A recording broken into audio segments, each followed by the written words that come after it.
Wisdom English classes में आपका स्वागत है। फ्रेंड्स, हम एक नया ग्रामर का सेशन स्टार्ट कर रहे हैं। इस सेशन से आपको कई सारे बेनिफिट होंगे।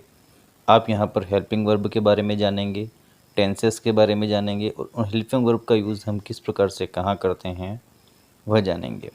तो देखिए, यहाँ पर हमारे यहाँ सामने आपको दिखाई दे रहा होगा यहाँ पर स्क्रीन पर, आज हम लेसन 1 जिसका नाम है टू बी के बारे में जानेंगे। बी एक प्रकार का हेल्पिंग वर्ब होता है और वर्ब की 3 फॉर्म होती है, फर्स्ट, सेकेंड और थर्ड। बी वाज बीन इसकी फॉर्म होती है बी वाज और बीन। थर्ड फॉर्म होती है बीन, सेकेंड फॉर्म होती है इसकी वाज और फर्स्ट फॉर्म होती है इसकी बी। तो इसके बारे में हम यहाँ पर जानेंगे कि किस तरह से वर्ब्स यहाँ पर काम करती है। और यहाँ पर एक बात आपको माइंड में रखनी है कि यहाँ पर सिंगुलर और प्लूरल 2 प्रकार के सब्जेक्ट्स होते हैं। एक सब्जेक्ट होता है सिंगुलर और एक होता है प्लूरल। सिंगुलर सब्जेक्ट के साथ हम कौन सा हेल्पिंग वर्ब यूज़ करते हैं और प्लूरल सब्जेक्ट के साथ कौन सा हम प्लूरल सब्जेक्ट यूज़ करते हैं, हेल्पिंग वर्ब यूज़ करते हैं, वो यहाँ पर हम देखेंगे। देखिए, यहाँ पर वर्ब की 3 फॉर्म है जो प्रेजेंट के लिए एप्लीकेबल होती है। फर्स्ट होती है इज़, दूसरी होती है आर और तीसरी होती है एम।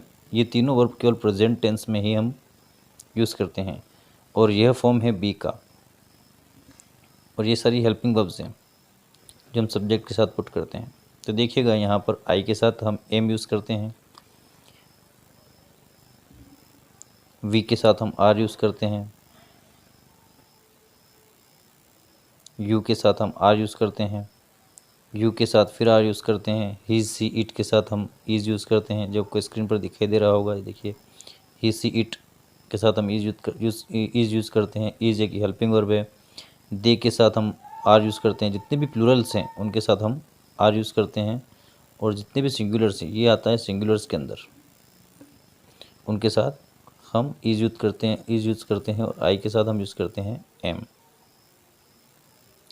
नेगेटिव में भी वही सिनेरियो है। नेगेटिव सेंटेंस में हम आई के साथ एम यूज़ करेंगे, ही सी इट व नेम के साथ हम ईज यूज़ करेंगे और बाकी जितने भी प्लूरल हैं उनके साथ हम आर को यूज़ करेंगे। आर, एम और ईज ये हेल्पिंग वर्ब्स हैं। अब होगा क्या कि जब हम क्वेश्चन सेंटेंस बनाएंगे तो हम सब्जेक्ट की जगह और हेल्पिंग वर्ब की जगह को रिप्लेस कर देते हैं। जब भी हम कोई सेंटेंस बनाते हैं जो इंटरोगेटिव होता है या क्वेश्चन वाला होता है, तो उसको हम रिप्लेस कर देते हैं। जैसे कि यहाँ पर हम एम आई कर दिया, यहाँ पर हमने आर यू कर दिया, यहाँ पर हमने आर यू कर दिया। हम सब्जेक्ट को बाद में पुट करते हैं और सबसे पहले हम हेल्पिंग वर्ब को पुट करते हैं। अब चाहें तो हम क्वेश्चन बना सकते हैं यहाँ पर कि एम आई ए बॉय, यदि ये कहो यहाँ पे कर सकते हैं subject am I a boy और पीछे क्वेश्चन मार्क लगाना पड़ेगा। क्या मैं एक लड़का हूँ? Are you stupid? क्या आप मूर्ख हो? ये बात की बात है। उस कंडीशन में भी हमारा सब्जेक्ट आगे रहेगा, बीच में सेंटर में रहेगा। हमारा जो हेल्पिंग वर्ब है वो सबसे आगे ही हम रखेंगे यदि हम कोई क्वेश्चन वर्ड बना रहे हैं तो।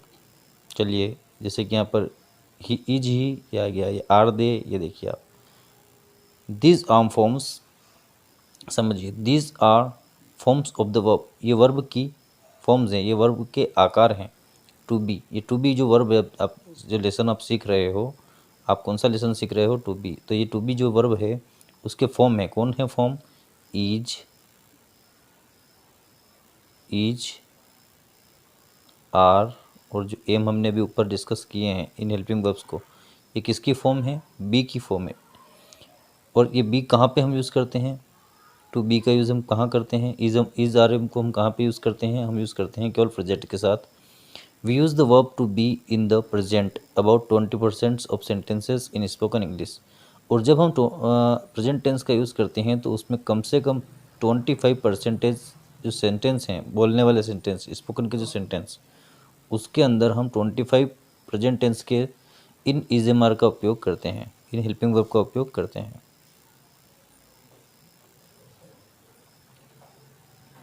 यहाँ तक आपको समझ में आ चुका होगा। एग्जाम्पल हम देख लेते हैं।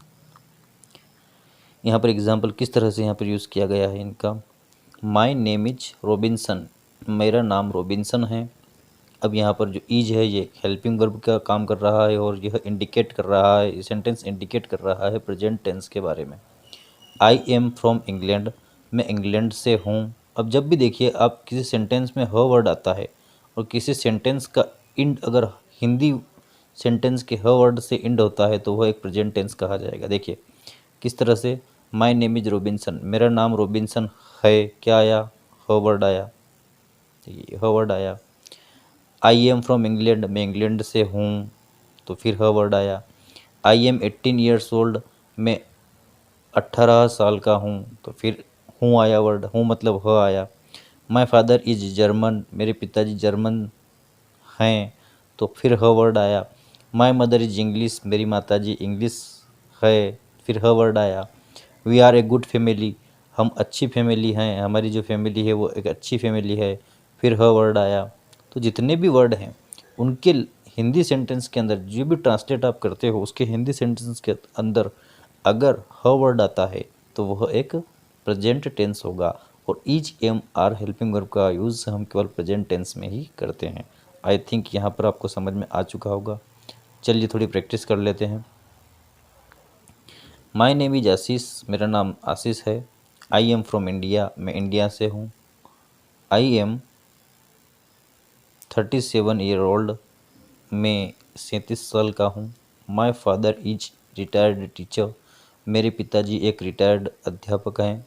My mother is house wife, मेरी माताजी एक हाउस वाइफ माने गृहिणी है।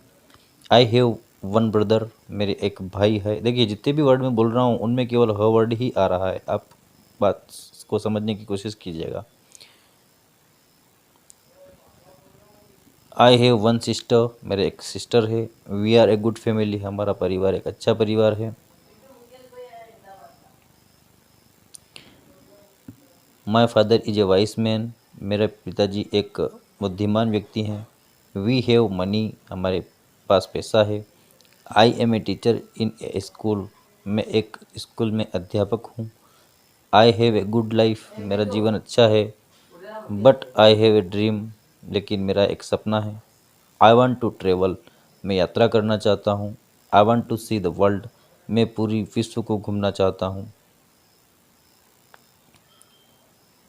My father is a good man, मेरे पिताजी एक अच्छे इंसान हैं। He wants the best for me, वह मेरे लिए अच्छा कर सकते हैं। But my dream is not his dream, लेकिन जो मेरा सपना है वो उनका सपना नहीं है। ही इज हैप्पी, वह बहुत खुश हैं। द सिचुएशन इज ईजी, परिस्थितियाँ बिल्कुल सरल है। इट इज़ मॉर्निंग, यह सुबह है। My father is in his room, पिताजी अपने कमरे में हैं। He wants to speak with me, वो मुझसे कुछ बात करना चाहते हैं। I go to his room, मैं उनके कमरे में जाता हूँ। My father has some questions, my father wants to know why I want to travel, मेरे पिताजी मुझसे कुछ प्रश्न पूछना चाहते हैं कि मैं क्यों घूमना चाहता हूँ, क्यों यात्रा करना चाहता हूँ। फिर माई फादर सेज, मेरे पिताजी कहते हैं। और जो स्टेटमेंट आप पिताजी के द्वारा बोला गया है वो इन्वर्टेड कोमा के भीतर है। देखिए माई फादर सेज, मेरे पिताजी कहते हैं। ट्रेवलिंग इज़ डेंजरियस, ट्रेवलिंग खतरनाक होती है। Travelling is not comfortable, travelling आरामदायक नहीं होती है। यू कैन सिक या इल, तुम बीमार पड़ सकते हो या बीमार हो सकते हो। आई थिंक अबाउट इट, मैं इसके बारे में सोचता हूँ। Travelling is a not dangerous, यहाँ पे नॉट और डेंजरियस के बीच में स्पेस है, आप ध्यान रखिएगा। Travelling is not dangerous, travelling खतरनाक नहीं है। अकॉर्डिंग टू मी, मेरे हिसाब से। इट इज़ कम्फर्टेबल, यह आरामदायक है। फिर यहाँ पर रीज आया, देखिए।